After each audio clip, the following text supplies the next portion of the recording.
Consensus on how to deal with the past is beyond reach at the moment. But what about the next generation? What do they think? Well, sixth formers have gathered in Belfast today to talk about their hopes for the future. But as our education correspondent Robbie Meredith discovered, they have plenty to say about the past as well. Great. Your question is, what are 3 key issues in Belfast that need to be addressed? They were born at the time of the Good Friday Agreement. Today, their focus is on the future. But has Northern Ireland moved forward enough during their lives?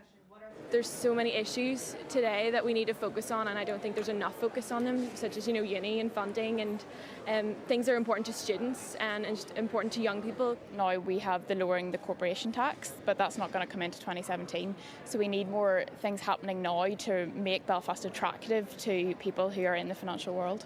I do think things should have moved on, and they haven't. All of these young people will be able to vote in Assembly elections for the first time in a few months. At the minute, we have political deadlock over how we deal with the past, the legacy of the Troubles and its cost. Is that something that matters to them, or is it a source of frustration?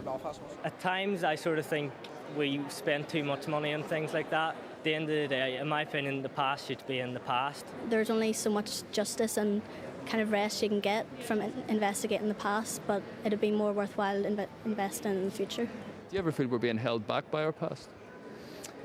I do, to an extent. Obviously, what happens in the past shapes the future for a lot of places, and to that extent, yes.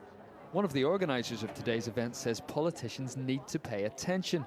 It's gone even beyond frustration. These young people are actually looking forward. They don't have the experiences of some of us. For example, I was going to school in the 1970s. This sort of thing was completely unthinkable. These young people are looking to the future. And there was even a blunt message for the media. If there's still a continued focus on the Troubles, and it's still brought up in the news, and the news are always focusing on it, I think it's still in people's heads. And the more it's in people's heads, the more issues are going to arise from it. Food for thought. Robbie Meredith, BBC Newsline.